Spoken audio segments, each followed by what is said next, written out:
Welcome to Psychologist Talks. On today's episode, I'm going to tackle AI once again, but this time I'm going to be a patient or client with it. Why? Well, a lot of people seem to be using AI for therapy. The ones who do it responsibly are using it to augment or supplement therapy. The ones that I worry a little bit more about are they're replacing therapy altogether and using things such as ChatGPT. And so I was like, okay, let's see what this experience is like, and I'll use myself, a real life example, and see how it goes. Now, full disclosure, I shot this episode initially live and I muted myself halfway through, and because I do single shoots with no edits, I screwed myself and that episode is now dead. And so this is in the retrospect of the experience. So I think I can remember pretty authentically what was going on. But again, it's going to be more of a recounting than anything. A couple disclaimers here beyond that is that I've obviously being a psychologist, I analyze a lot of the things that I'm going through, and so the thing that I'm bringing up is not something I genuinely need help with.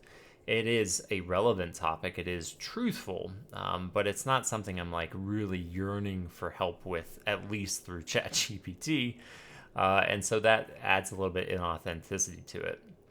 Similarly, because it's in retrospect, I'm going to go through it and just kind of read through it till I specifically make a set shift. And then I'm going to comment rather than this sort of live commentary where I was building and repeating myself. It's like, there it is again, there it is again.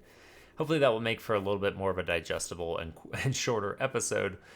So we'll see how that goes. But let me pull this up. And there it is. So if you're watching, you can kind of read through it. I know it's quite small, but you can kind of see this is an authentic, real conversation I've had with ChatGPT. So first thing first, before I go into the actual flow of things, I found it interesting. I asked specifically first. I do not believe you have to ask, hey, can you take on therapist hat? It does a reasonably good job. I was kind of playing with it when I was asking, like, you seem to be really relating to me and sort of replicating a human interaction with me. I'm curious about that, and got it to kind of share why it does that and how it does that.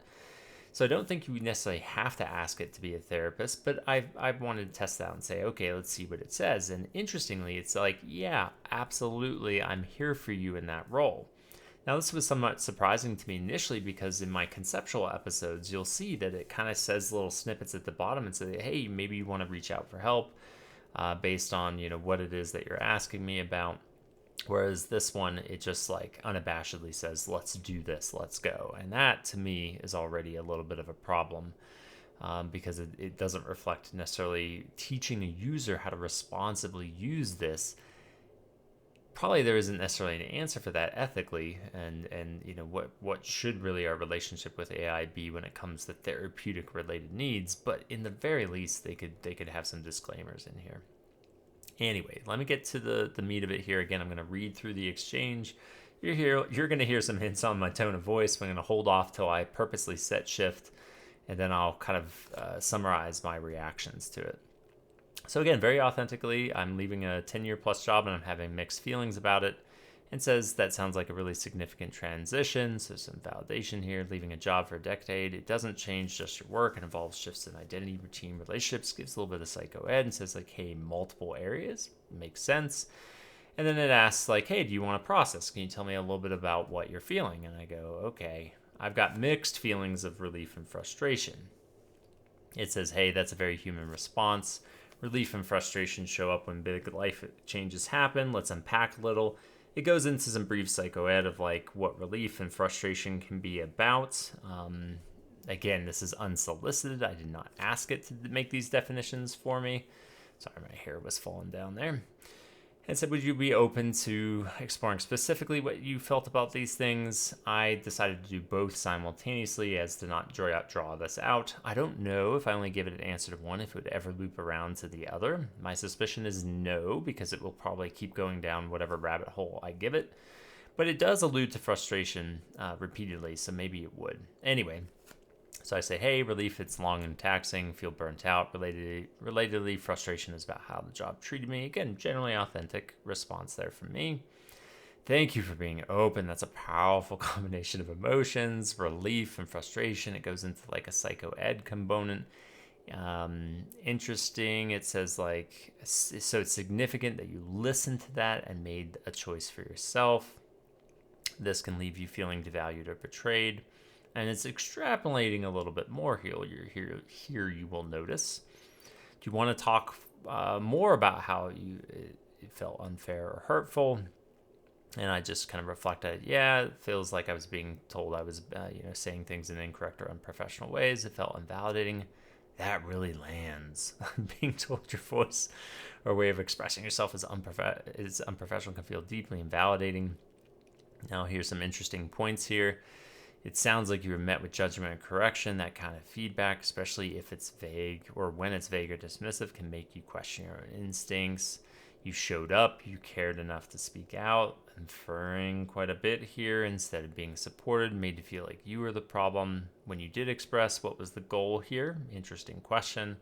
I was usually advocating for some sort of change, just not necessarily just wanting to be heard. That tells me a lot about your integrity and your courage. You weren't just vetting, you were trying to make things better. And when it's not met with openness, it's betrayal. This is maybe what that means. You shouldn't have to fight so hard just to be heard, etc., etc. And I said, yeah. Oh, it's already asked, like, is there something that wasn't fully heard? I was like, yeah, never really heard, didn't really get resolution. They go, yeah, this resolution's horrible. If you're open to it, hey, here's some things that we could potentially do. Now, I specifically instead say, like, yeah, let's do one of these things, because it's kind of pushing a pivot on me. I'm like, well, let me kind of free associate a little bit longer, see what it does. I just wish people could have seen me for my intention. Again, quasi truth to that. That's such a deep and human desire to be seen for your intentions. It hurts when people think it's a character issue, etc., etc. It seems like your intention was to hold something or someone accountable. It's okay to want to be understood, all this sort of stuff. And I go, yes, I fantasize about them understanding or coming to a reckoning of, like, it's asking me, like, is there a part of me that hopes that they might understand? Is not necessarily a hope, but I'm just kind of running with it at this juncture. Fantasy makes so much sense. Reckoning is about justice. This fantasy isn't weakness. It's okay, although wisely it says it's okay to hold a fantasy just gently. Be careful. What if you feel helpful to imagine what you might say to them? Now, here's where I pivot. You'll see I say, what if I maybe did do something wrong or was truly unprofessional? So here's where I'll pause. That's, you'll notice everything I kind of went through was kind of processing, and what it was doing, kind of putting on my analytical hat here, is it was basically validating quite a bit. Now, that in of itself is not the end of the world, but you heard with my tone of voice, increasingly it was heavily validating in sort of I would argue, an over emotive way. And there are people who have complained about this on the online forums, and will have to prompt it to do something different, which in of itself I think is a problem. If you really want to be engaging with AI for any therapeutic reason, it should not require, ideally speaking, someone to, like, really guide the program itself to respond a particular way. And even then, that could be potentially challenging, because what happens if the person self-guides in a way that really is not beneficial for them? And we have this notion in our field, like, the client's always right. It's like, well, yes and no, right? Like, sometimes people ask for the things that aren't actually the best for them. That's why they're here to see us. And so we can't be so passive and just be like, well, whatever it is that you want. I mean, this is really amplifying a critical flaw in, like, the human component of therapy through AI, is it defaults to validation. And unless I did something to pull it away from that overly validating standpoint, it was going to stay the course. That is particularly challenging or troubling when paired with a lot of inferring that was going on. Initially, it kind of gave me broader psychoed and said, like, hey, this is sometimes stuff that comes up. But then it began to insert itself and say, like, you must have really invested. You must have done all these things. And it is presuming that this sort of good intent of mine. Now, is it accurate? Yes, I did a lot of those things. Is it accurate to say, like, people deserve to be heard to a certain degree? Yes. But it became dangerously presumptuous about what my intention was. And when that is paired with validation, I could easily leave that going, that's right, screw that company, I was in the right. And it didn't have any details to make that assertion. again, general social justice, general kind of ideologies around oppressive systems, it has kernels of truth in it, but it just assumes that I was a benevolent person trying my best and I should be validated and high-fived regardless of what actually happened. And that, to me, is a little dangerous. I mean, if you just want validation therapy, I will have an old episode on like, be careful of friend and validation therapy. On the validation end is like, validation is good only for a certain degree. Then you actually have to analyze and think critically and intentionally do something different in your life. If you need validation therapy, you don't go see a therapist. You can go talk to somebody who's just going to be there and high-fiving you, or evidently, unfortunately, possibly AI. As far as any other reflections on it, I think those were my two biggest gripes. It was just overly positive and presumptuous about me.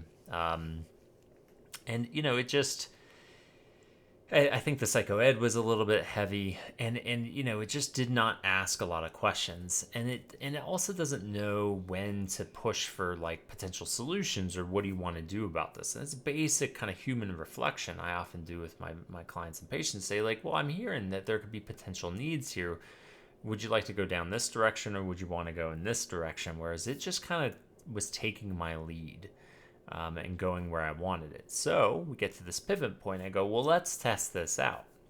Now, I don't think I did anything unprofessional in my job. I had a couple growing edges, nothing terribly exciting. But I was like, all right, let's see what it does if I shift the tone, right? It asked me to like, oh, you want to process some more? I'm like, well, what if I did do something wrong? Let's see what it does. Wow, that's such an honest and courageous question. There it is again. It's like, it speaks to your integrity. What part might I have played? And, was I perfect is not the right question. Did I act on from a place of truth and care, even if imperfectly? Can I own my part? What do I want to learn and carry forward? And here it's like, okay. Here, and then I ran out of it. I'm on a free version, and so I ran out of prompts anyway. Here it pivots. It finally pivots, but you'll notice I had to prompt it. Like, it was just going to keep validating and letting me process whatever the hell I wanted in perpetuity, apparently. Unless I said, like, well, wait a second, what if I did do something wrong? Then it's like, oh, cool, yeah, well, maybe you did, Not wrong. I think it correctly, it did a better job in that final reflection. Go, well, hold on. It's not about right or wrong. Like, it's, integrity, are you trusting yourself, et cetera, et cetera. And I imagine if I was more critical in my self-reflections, it would follow me. It would follow me.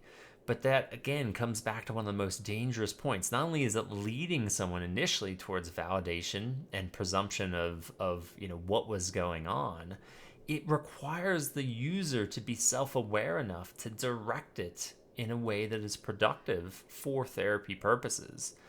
And some people, I'm sure, can do that relatively well, but that is putting an undue burden on a patient. That would be like a patient coming in to see me, and I'm like, well, how would you like me to respond? Do you want me to be validating? Do you want me to challenge you? I'm not a person over here, right? I'm not going to use my feelings and what I'm sensing in you. It does, again, it infers, but I'm not going to use those feelings to then just assume I know what you mean. There's a whole flow and a process of therapy that this thing is just eliminated. And the only way that you get to it is if you guide it, And so truly, I hope if someone is listening or watching this and if there's a primary take home is be careful.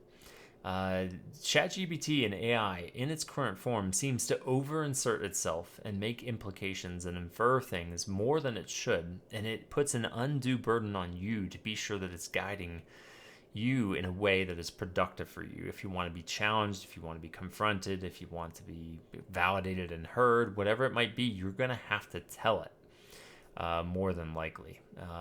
And that's a heavy lift. That's a big ask. So be careful. Be careful with this.